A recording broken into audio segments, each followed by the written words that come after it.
Good evening.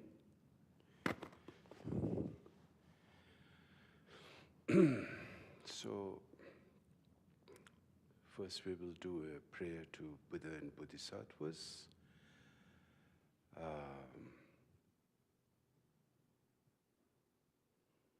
When we do prayer, what's really happening, not really, in fact, nothing to the Buddha, but no Bodhisattvas. And we can say the same thing in Christianity. Nothing happens to Jesus. It's all about our own self to develop a kind-hearted and warm-hearted and compassion. I think we need to understand that probably. If you think logically, what's happening is building up, transforming yourself from your negativities. And that's really what prayer is about. Then you can gradually and step by step, you make a change in yourself, transformation in yourself. And then you become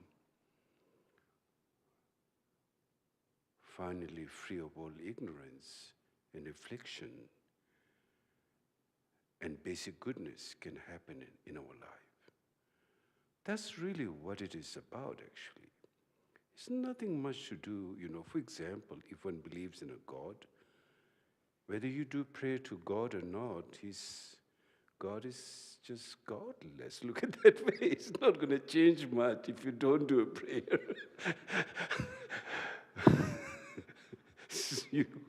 So same thing with the Buddhas and Bodhisattvas. It's not going to change anything to them. It's just going to make change to yourself. You begin to look into your mind and you begin to see, I need to really transform myself from a lot of my negative habits and to know further, deeper what mind is, how things all, our affliction, how they really comes from where, to recognize that spot. You see, there's a spot in our mind. Recognize the spot where the affliction and ignorance take place and gives the birth to those affliction. That is called, the Tibetan word is called tsang, like den. Den is not a very good word normally when we say den. It has got a negative connotation. Same thing, den where ignorance arises, den where affliction stays and where it's hiding, so to speak, or where it is situated. We need to recognize that. Until and unless we don't recognize the den of the mind, our problem will keep coming all the time, ceaselessly. So I think prayer is the first step, that we think something altruistic motivation, stepping out of our ego, stepping out of our self-centeredness. It's just the beginning, like tip of the iceberg, just the beginning. Then as you keep watching your mind, then you begin to see that all aspects of your mind, you are in this. There is a teaching by Jamgon Kongtrul called 7 Points of Mind Training. In the 7 Points of Mind Training, explain there are two judges, external judge and oneself, the judge, to know about who you are. Which is more reliable? The external judge means other people, and yourself. Yourself is, you know yourself, how you are, the best, inside and outside transparency. Others may not know how you are. They will judge on how they perceive things, which changes constantly. So it's not reliable. If somebody say, oh, you're wonderful, or you're bad, if you don't have no negativity, even someone say bad, it's not going to make you bad. And if there is certain negativity, even if someone says you are wonderful, it doesn't make you wonderful, you see? So you know yourself better. Out of the two judges, external judge and internal judge means yourself versus others. Yourself is more reliable. You know yourself how you are. And that also, if you really look at how we know about ourselves, is more on the perception level, more on the emotional level, perception level. I guess if you use the word perception, that will cover it from emotional to your psychological state to everything, perception level. That's like surface level. But you still haven't seen the den. Earlier we were talking about den, where the very root of ignorance, and where this ignorance giving birth to all affliction, that mind has to be recognized, that part. It's kind of like subconscious, hidden, underneath, like piles and piles, and you need to dig it like a machine where we break the stone and digging, finally we see what's underneath the ground. Same thing, there's no external machine that we will dig our mind. We may kill ourselves by doing that, but our own mind can do that. Because ignorant and affliction is an aspect of mind. It's not outside of the aspect of mind. Therefore, since it is part of the mind can detect that. Mind has the ability to detect that. Mind can work. Only mind can deal and work with the mind, not external object cannot deal with the mind. To expect that, some outside phenomena can take care of us, we tried that. We try every day, in fact, through 5 sensorial pleasures. It only works temporarily, right? It never works everlasting. You can have if you're very cold, you can drink a cup of coffee, like today, where it's snowing and it's cold. But then after 35 minutes, you'll be cold again. And so same thing, everything is just so temporarily. So our whole approach becomes very shallow, particularly in understanding oneself. Understanding oneself. So it's like a quick fix, a never lasting solution. So therefore, the practice of meditation becomes very important to dig our mind, if I use the English word, dig our mind, to see where is the den, where all this thing is brewing, so to speak, and how things is happening. So that's what the practice of meditation, those who are able to do meditation, those who continue the practice of meditation, they get much calmer and clear and joyful from that disturbing mind which is constantly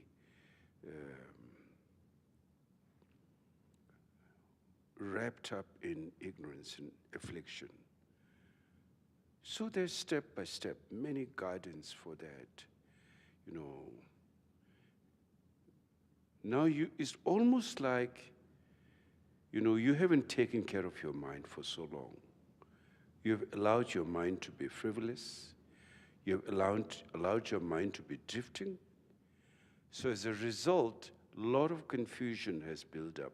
A lot of pain and depression and suffering have built up. You can't really deal with phenomena. Whether it's yourself, you can't deal yourself, you can't deal with others. So that's the situation, pretty bad situation we have reached. Now we have to start from the very beginning to unravel this mind. Your only work to do is unraveling and discovering yourself. That's the whole path of Buddhism. It's nothing to do with Buddha or Bodhisattvas. Buddha means awaken mind. Bodhisattva is how to get to that stage of awaken. That's called Bodhisattva. In order to get to this stage, you have to have warm-hearted, compassion, kindness. Those are extremely important. Why? Because it takes you out of your ego's world, and which ego is the mind which brings all affliction. So, since the afflictions are the cause of all our suffering, therefore it is very important that we recognize the affliction is not outside. Affliction is happening in our mind. And we further have to investigate, we further have to analyze, does affliction have a valid ground? Does affliction is something permanent? Is affliction something deeply engraved, like a stone engraved, like in our mind? If afflictions are engraved, and it's an absolute state it has, if it does have an absolute state, you cannot do anything then. Better just drink some alcohol or take some drug and, hopeless. But that's not the case. When we see transformation taking place, when we see, we can forgive others, that we have those things must have happened in your life, where you have forgiven, where you have come out of your anger, where you have come out of situation, pretty bad situation. You have some confidence in those experience, very strong experience. And then yes, if I do it, I could change it. There's possibility I could transform myself. But when we allow it to happen with no mindfulness, you see, today mindfulness has become very important because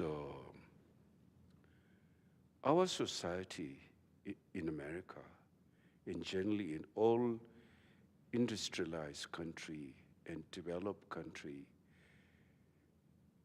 the speed is just so amazing.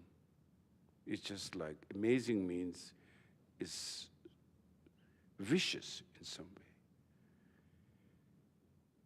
The whole, our environment, our survival, or push to the survival, is based on speed. And people say time is money, for example.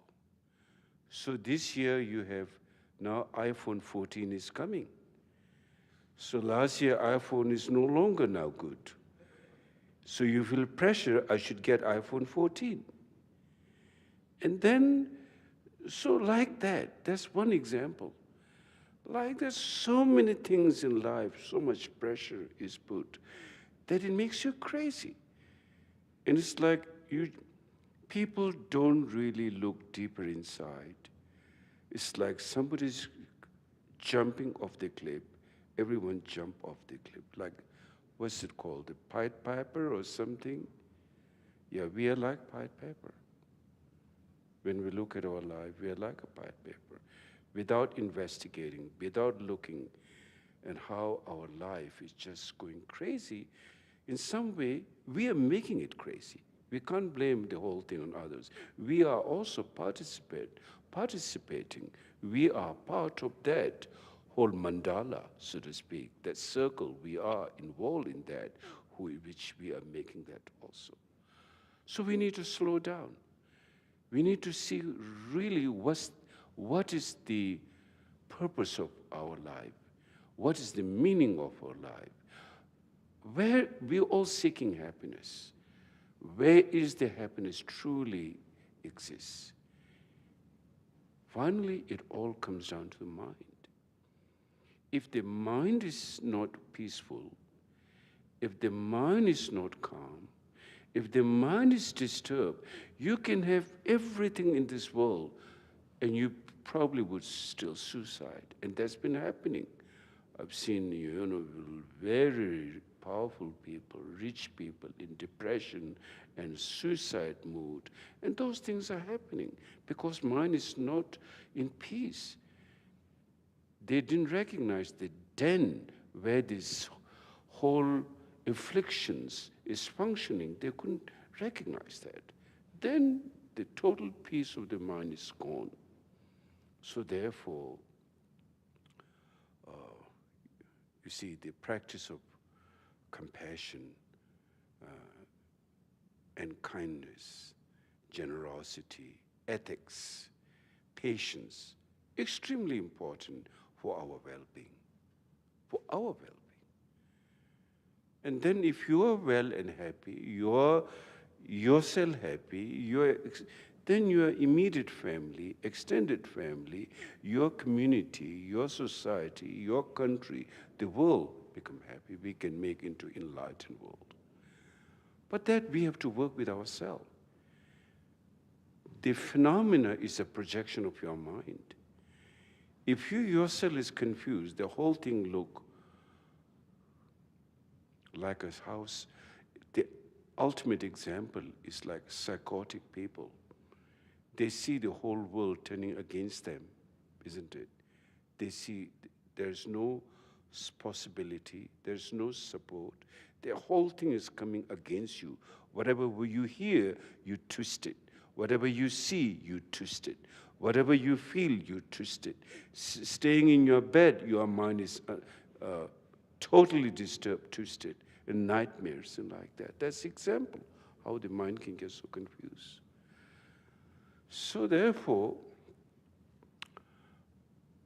as I said earlier, when we do prayer, it's nothing to do with Buddhas and Bodhisattvas, or those who are followers of Christianity or Hinduism, believe in God or Bhagwan.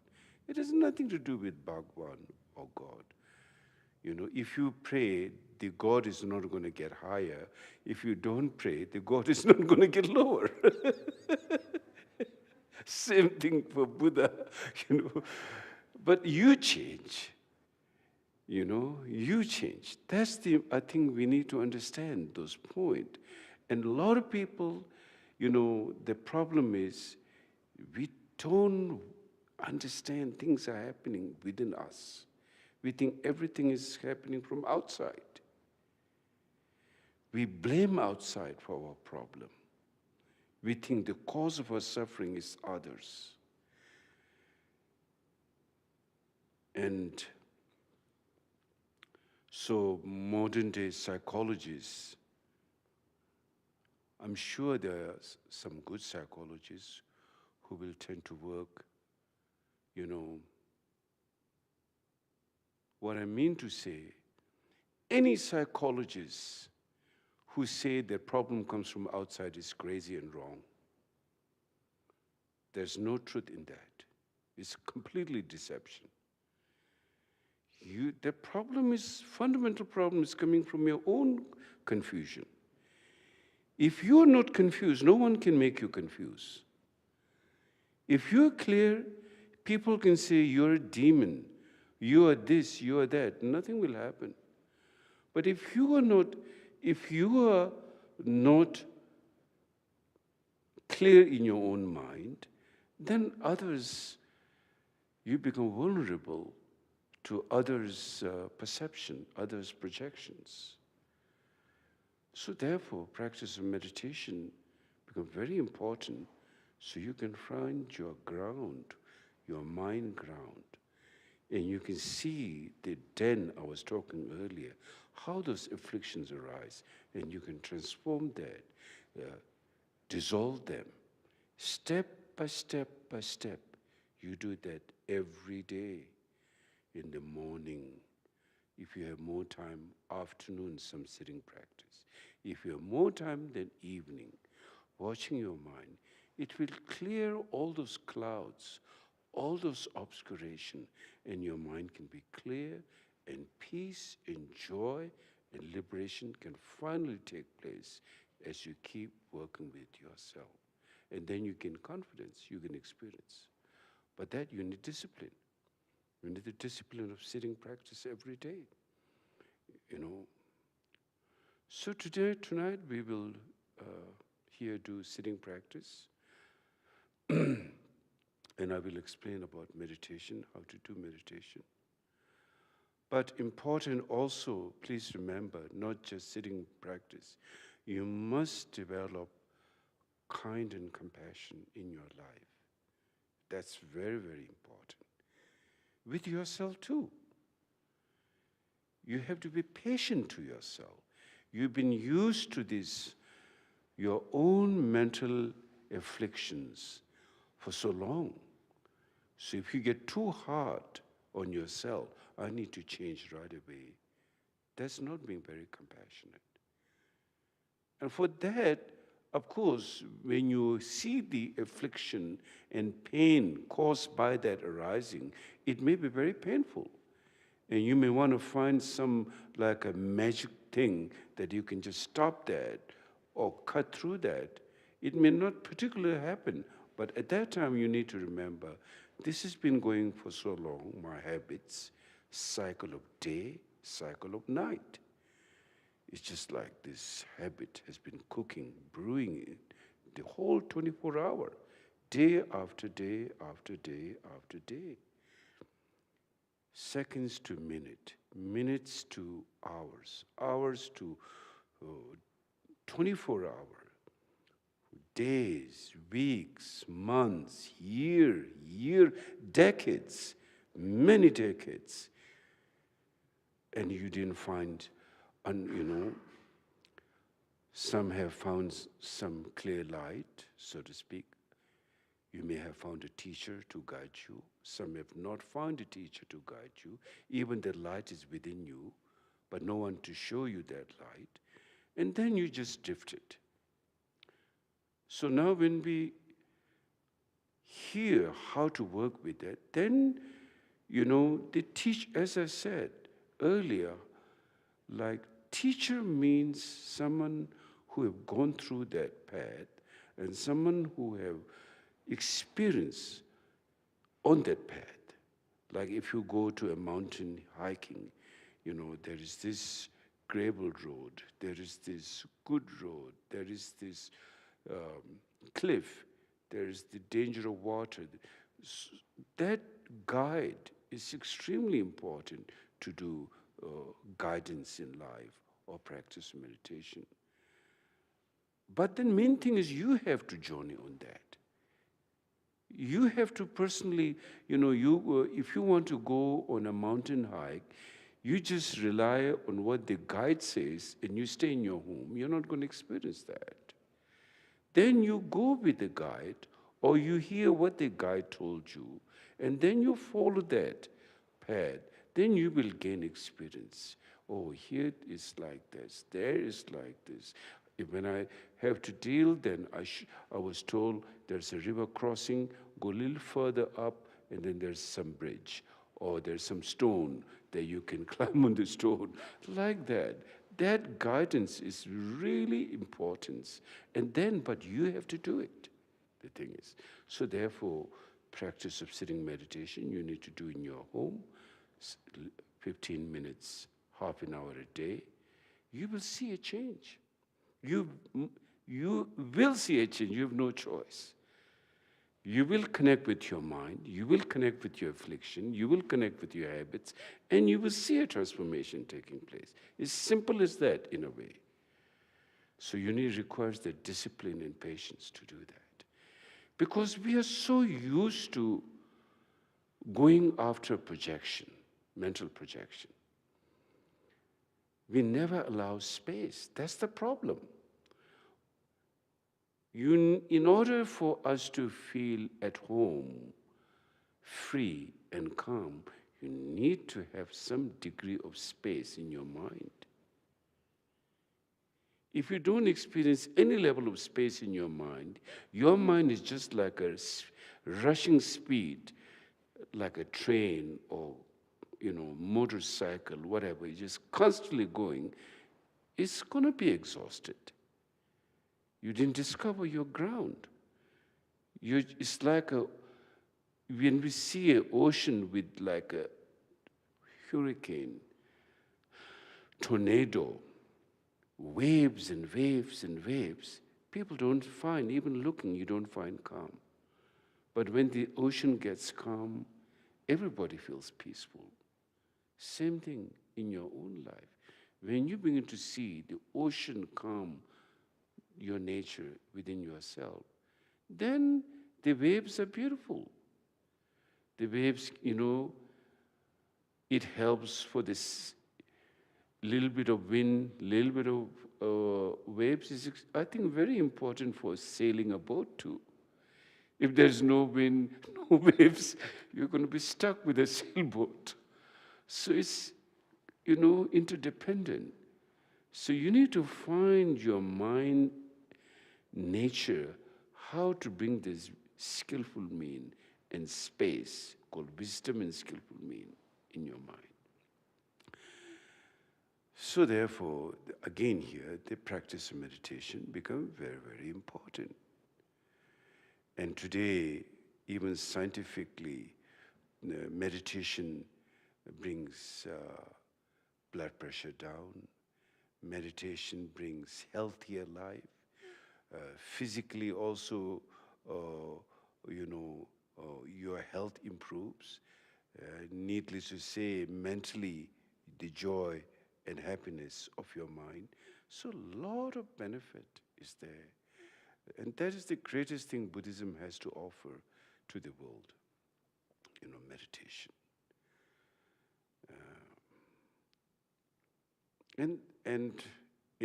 Yes, we use the word Buddhism, but this whole quality is in your own mind.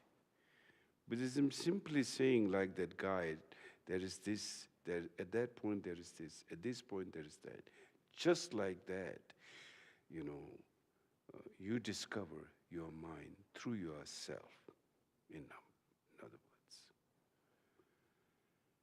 So, now when we do sitting practice, let me just explain a little bit. You need to sit in a comfortable posture, first of all. Like this is called zafutan. Japanese word, I think, is called zafutan. Best is, in the world, in the Western world, people are used to sit on a chair. And so, sitting cross-legged is a little bit tough, I know. But in ease, I can sit like this for 12 hours straight. I wouldn't have a problem. Today, tomorrow, day after tomorrow. Almost for, 1 month, 2 months, 3 months, no problem. One thing is culturally, traditionally, in the East, people sit on the carpet. There's not particularly tradition of chairs. So now today, of course, things are changing everywhere, But for sitting practice, this is called, there's 7 postures also, which is very hard to do. But, just sitting like that, cross-leg, is good. And then your hip should be slightly supported by, like zafutan, because that makes your spine straight, your back and your whole body straight. So it says, if your body is straight, all your channels, energy level, become like perfectly clear. For example, if you sit like this, you will have discursive thoughts arising in your own mental state also. For example, even while sleeping, if you sleep like this at night, like you will have a lot of thoughts, sometimes hard to fall asleep. It's just how the function of energies happen. If you sleep like the like Buddha, in the parinirvana posture like that, you will fall asleep with less discursive thoughts. There's a lot of effect for the mind. So in practice of meditation, you sit straight, but not like uptight.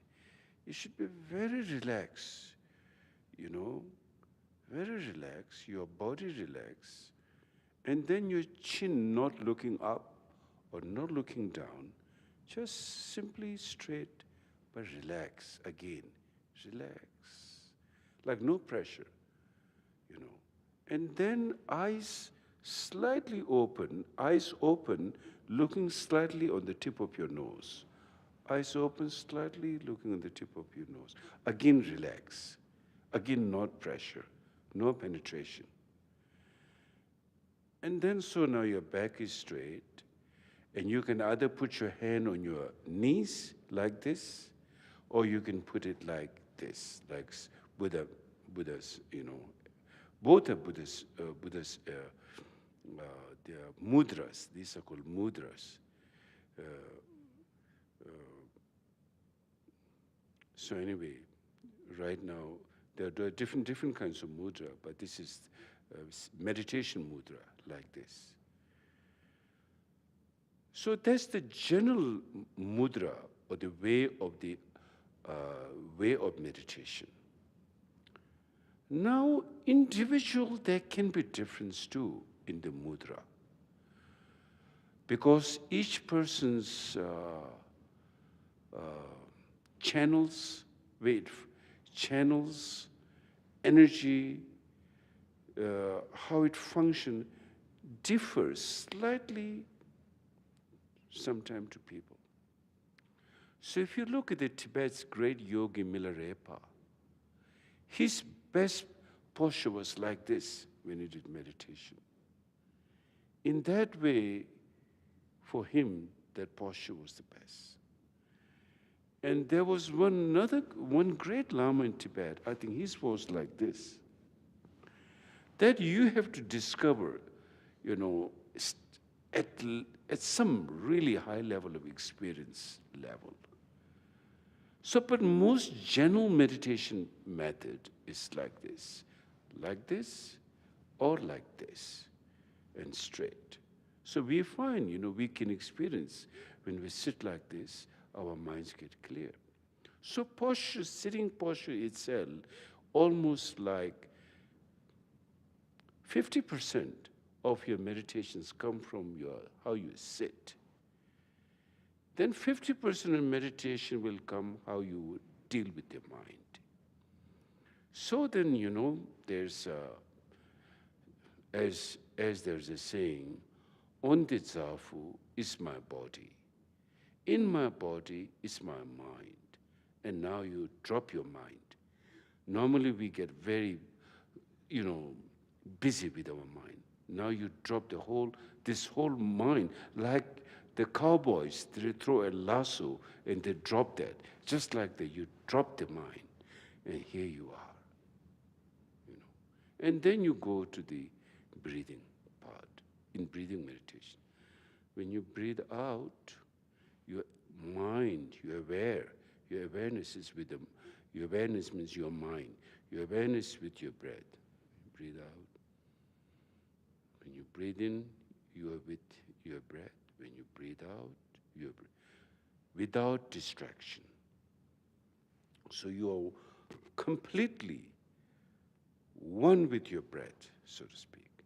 You don't have to worry about breath because we naturally breathe. But your mind should be with the breath. So that's your measurement, whether you are on the spot here and now or not, or you are distracted. And of course, you won't be able to sit with that all the time. You will have a thought, any kind of thought, past thought, future thought, or present. After my meditation, I will go do this, or tomorrow I will do this. A thought will arise. So now when you're doing sitting practice, you're doing meditation, you must remember. So you cannot just go after thoughts. Okay, that thought you need to recognize, that is thought. That is a thought. It's a labeling thought saying, oh, it's blue, it's yellow, or this. It's labeling either past, future, whatever it's labeling. Labeling thoughts, or this conceptual. In one word, it's conceptual thoughts. Moment you see that as a conceptual thought, then it cannot drift away. Normally, we don't even recognize its conceptual thought. Therefore, then you're gone with the wind, either in the past or in the future or this and that. And then completely, 24-hour, weeks, months. And we can say, what's the problem? I've been functioning. The problem is your affliction, your pain, your suffering, your uncertainty. All the problems life is happening because we have not recognized our mind. We have let the mind just drifted like a paper flying in all directions with the wind. That is the problem. And afflictions, aggression, all the neurosis has been brewing up, cooking up. As a result of that, suffering of all kinds happening in our life. That's the problem. And that we all want to stop. Nobody wants to suffer. So therefore, if we have to stop, then we have to cause from the root cause. The root cause is that affliction, that conceptual we are not able to deal with. We are not able to recognize that's a conceptual.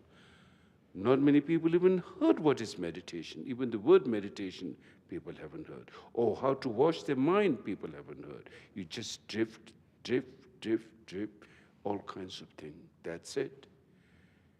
It's like completely gone into space.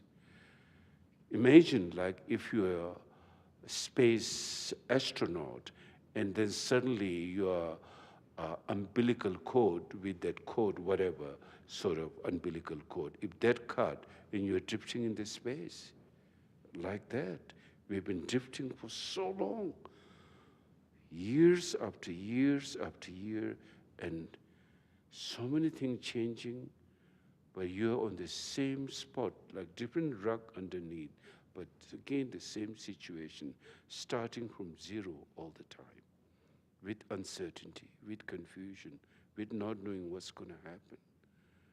So therefore, now to start with, we got to recognize that conceptual thought.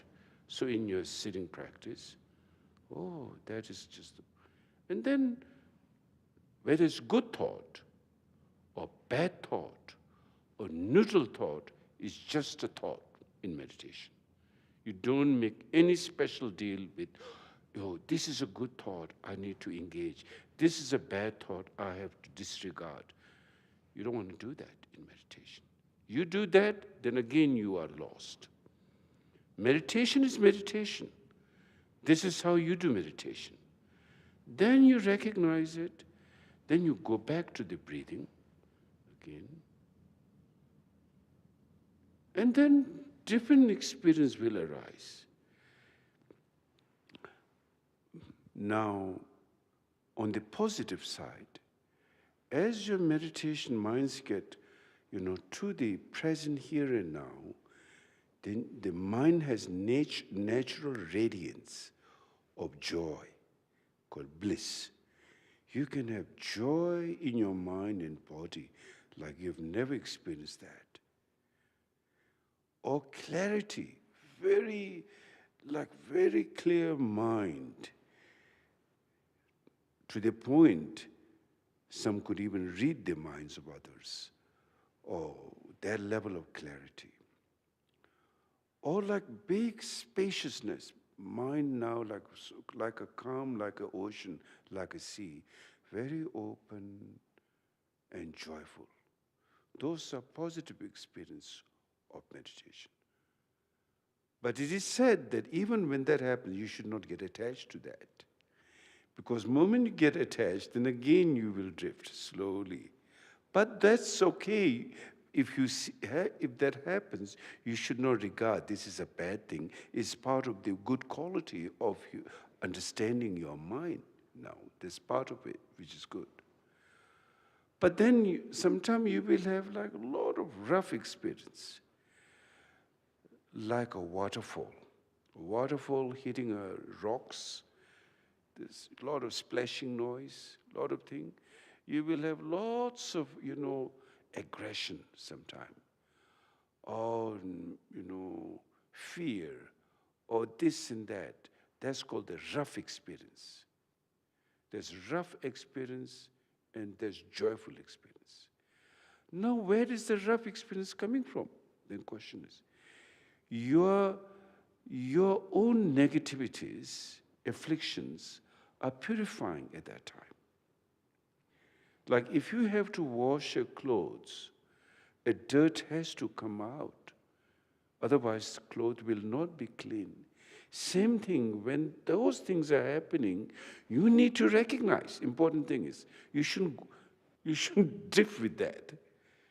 If you recognize, okay, this is happening, then already it loses all the power.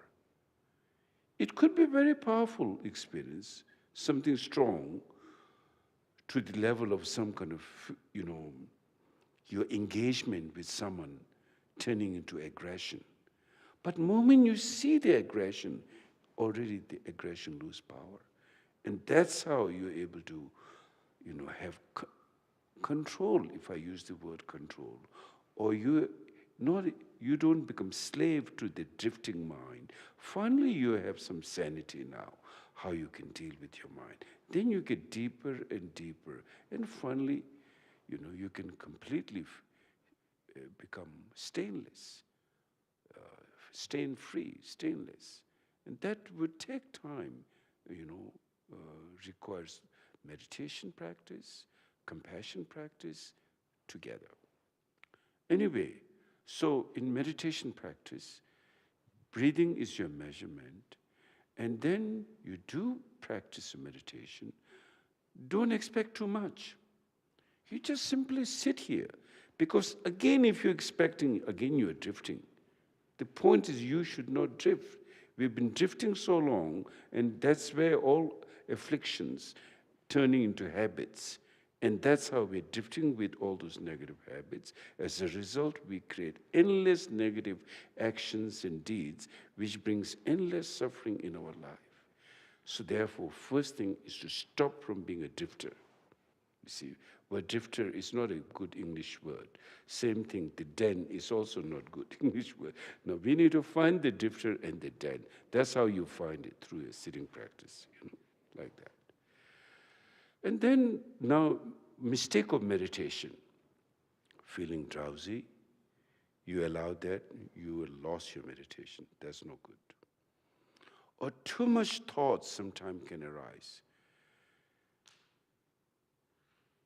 And so then you try to suppress your thought. Too much thought, not good. Then again, that's not the skillful way. We all know that in the history, any suppression by any government, political movement have never worked. People always rised up. Same thing within ourselves. When we try to suppress, we don't like. We don't want anybody to tell us, especially Americans. They're wonderful. This is the land of the free. People came in this country from religious persecution, from other countries, so whatever persecution. And this is the land of the free, which is one of the greatest countries in the world. But even we are here, we can still be a drifter. We don't experience free. As long as we don't work with our mind, then we can, in a land of free, we can imprison ourselves in our own mind. So now we go to, the system has given us freedom, and we have to use this freedom to be truly a free being from inside. And that's the meditation practice. Otherwise, no system can do that. Meaning you have to work with your mind to deal with your mind. No system can change you from outside. You have to change within yourself.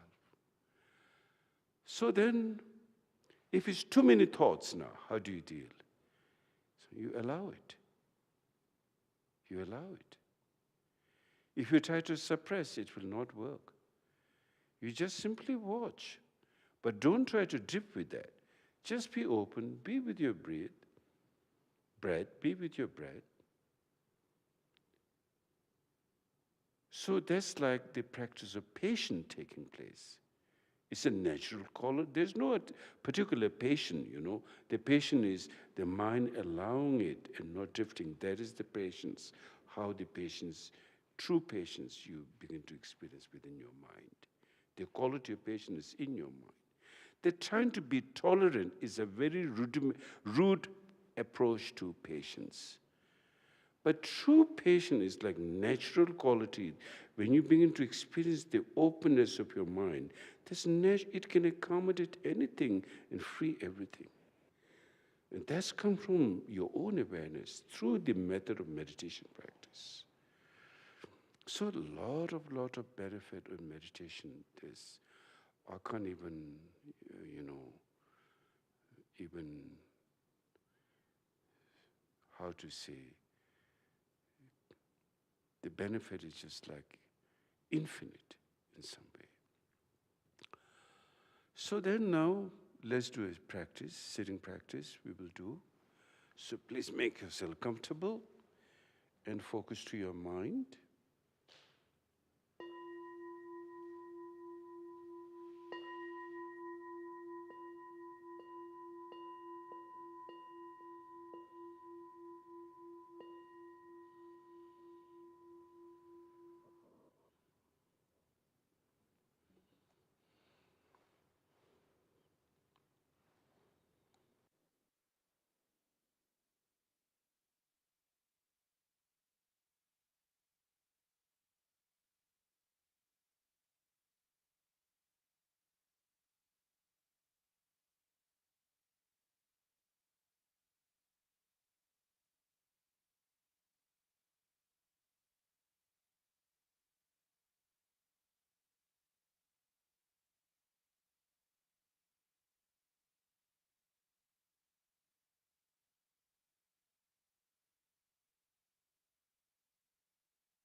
So sometimes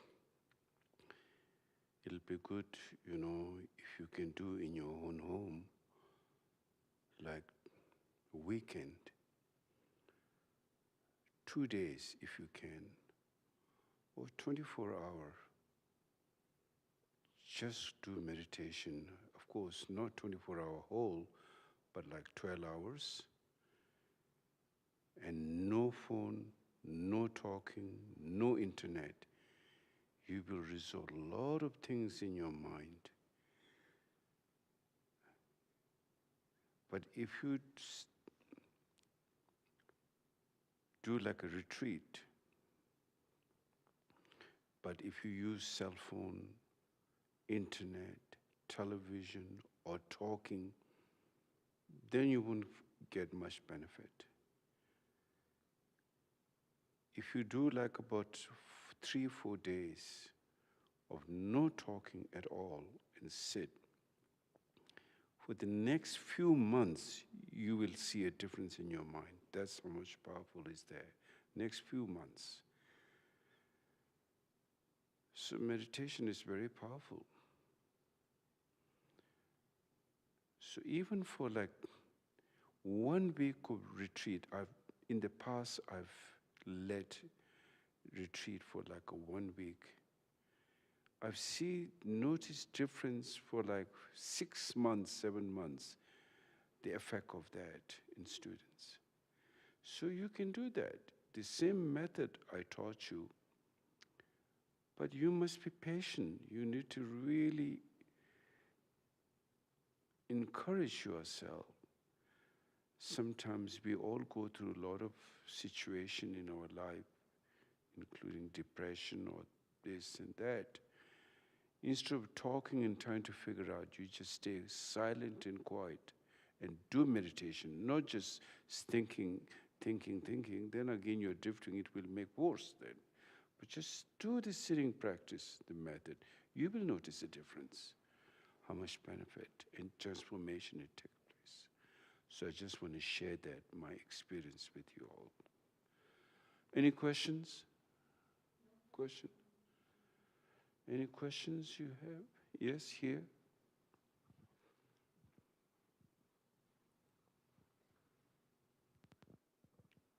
Thank you so much. I just wanted to ask, when you said focusing on the tip of your nose, I kind of see 2 noses. I was wondering if you had That's amazing.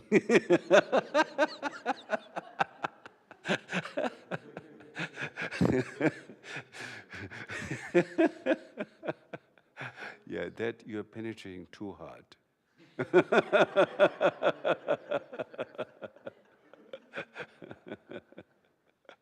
Yeah, you just simply, don't even think of the nose. You see, just slightly touch and that's it. The point is not the nose. The whole thing is to ground the mind. The drifting mind, which is spaced out, how to bring that to the grounded level. So that's why you're slightly watching on the tip and just slightly watching down, you see, to stabilize, to grounding the mind. Yeah, you're welcome. Yeah.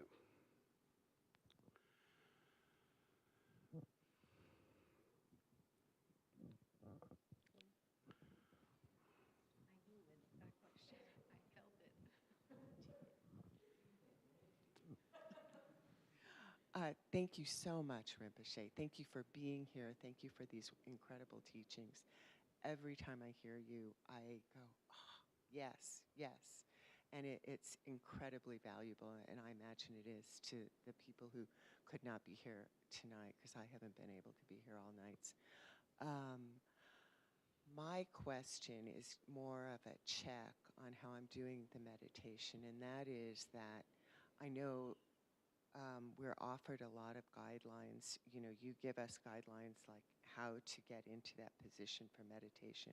And one of the things that I really haven't done from the beginning is the breath, because I find the breath distracting. So I just drop and I do other things, and I just want to make sure that's okay, that none of this is hard and fast rules. It's about how you get to exploring the mind. Is that correct? Yes. In meditation, shamatha meditation, we are doing right now, we are doing shamatha meditation. There is English word, I don't know, Tibetan called Senche Shine and Tsemme Shine. Senche means objective, I think. Is it, Tracy, Senche? How would you say? Yeah, Senche means focused meditation, and then there's non-focused meditation. Or objective meditation or non-objective meditation, something like that in English. So, focused meditation, you can put an object of meditation, such as a statue, or flower, or letter, or something. You can visibly, through your eyes, you can see, put it like about 1-2 meters, and then you gaze to that.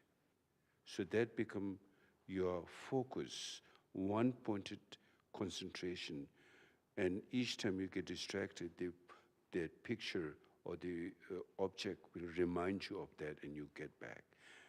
So that's one level of focus meditation, objective meditation. Now, breathing is in between non-objective and objective because it's more subtle. You see, you're just focused with the breath.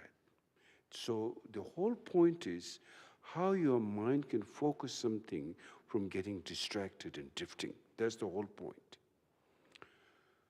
So traditionally, one would first start with objective meditation,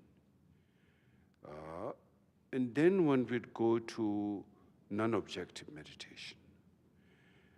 Because right now, if one just do, unless one is really advanced, most people cannot just stay just with the mind. So it's helpful for them, objective, where the mind can be placed on. You can place your mind, so to speak. Or you focus to your breathing, which is subtle. Between objective and non-objective is your breath. That subtle level.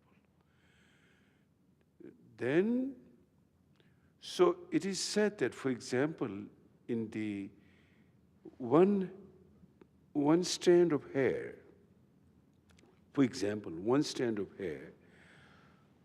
objective meditation, concentration, then you split that into 100. If your mind stay focused, then you perfected meditation, which is really advanced. So, so then, now everyone is different. Some like objective meditation easier, for some breathing meditation easier, to some non-objective is easier. But for most beginner, objective meditation is beneficial because you have a place to put your mind to it. And so I found that between the objective and non-objective, in between the breath, it's more you can focus. So of course, when you find it distracting, it's not that the breath is distracting, your mind is distracted. So the breath is the point how you get back your mind. That's the point.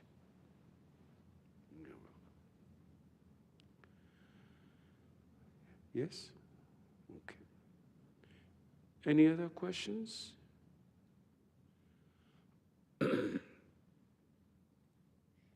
Yes, Rinpoche, there's one from Bhavani Chandrasekhar. And Bhavani's question is, what is the difference between renunciation and non-attachment? And then which is better?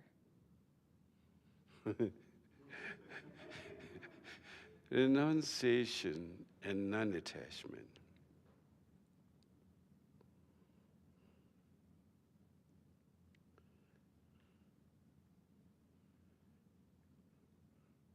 Actually, there are, one could say, is it's the same thing, but the question of renunciation is much earlier stage. You see, you try to renounce something, so it's got a little bit more heavy-handedness. Well, non-attachment would be a byproduct of that renunciation,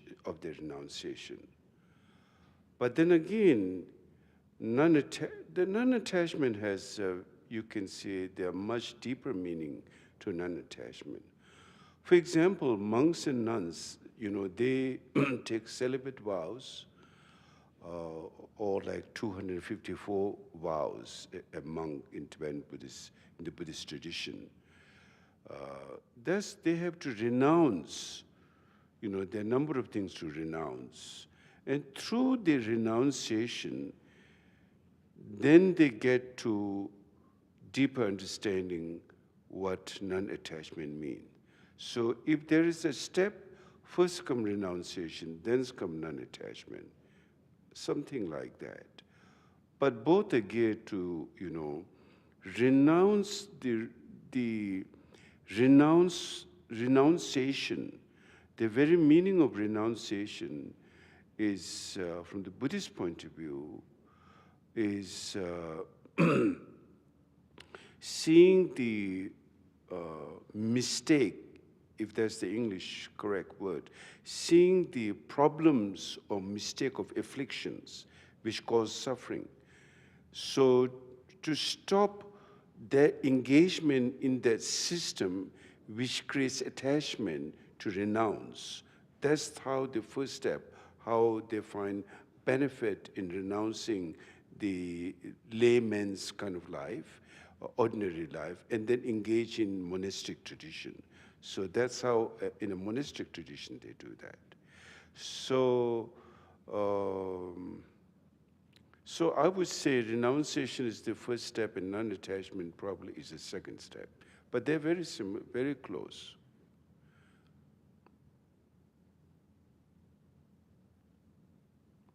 Yeah. Tibetan called Ngijung, renunciation is Ngijung. Ngi means like certainty. Jung means you get certainty feeling that if I engage in afflictions and aggression and desire and all those the affliction, then that brings a lot of suffering. By recognizing that, then one renounce that. You see, and then you get kind of state of non-attachment to those things we were attached before. So something like that.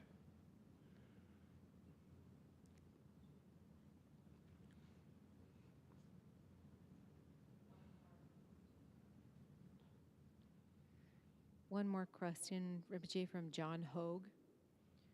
What did His Holiness Dudjom Rinpoche say about the importance of absolutely not moving the eyes of shamatha?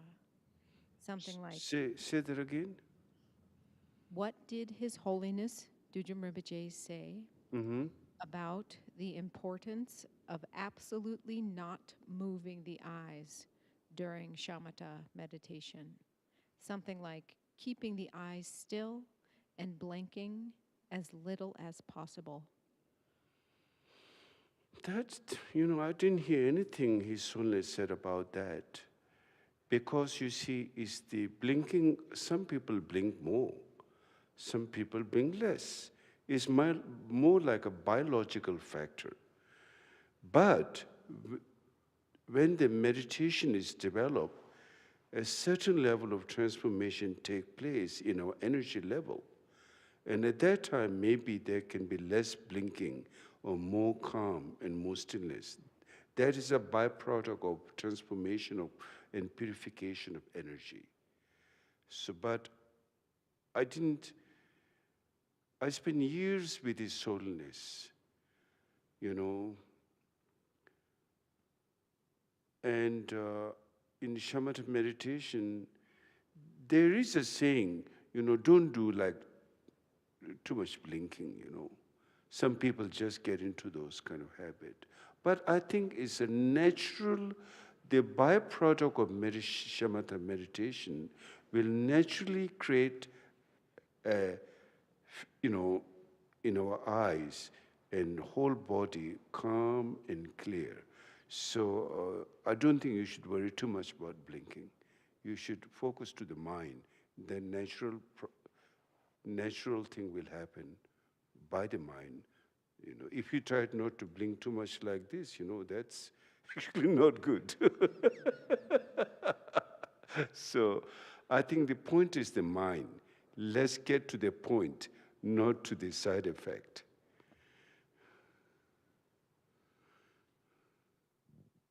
Thank you, Rinpoche. Allison G. asks, is there any chance we can do a retreat together sometime, Rinpoche? Yes, definitely, sometime. That'll be great. We should do a retreat. Right now, I cannot schedule a plan. You know, many other teachers, they plan like a year in advance.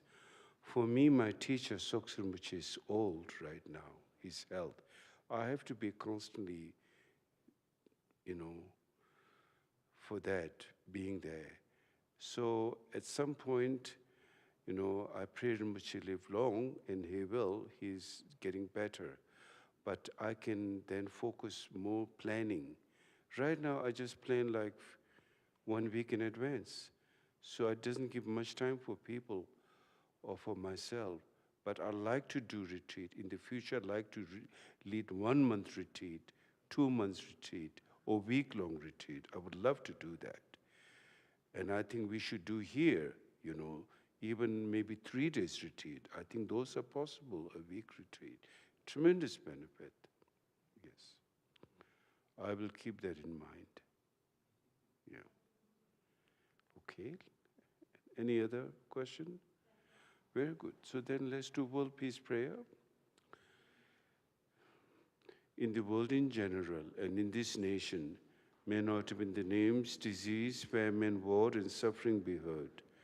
May virtues, qualities, and merit and prosperity greatly increase, and may continuous good fortune and sublime well-being perfectly rise.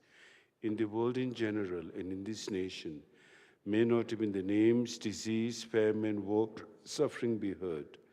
May virtues, qualities, and merit and prosperity greatly increase, and may continuous good fortune and sublime well-being perfectly rise. In the world in general and in this nation, may not even the names, disease, famine, war, and suffering be heard. May virtues, qualities, and merit and prosperity greatly increase, and may continuous good fortune and sublime well-being perfectly rise. By this merit, may all beings gain omniscience, thus defeat the neuroses which are these enemies. From the turbulent waves of birth, old age, sickness, and death.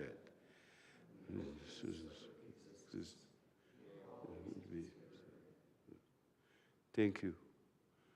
Okay. Good night. Drive safely, those who are driving. Thank you. We'll gather again on Sunday morning at 10 a.m. for Rinpoche teaching about theism and non-theism. So please join us for that.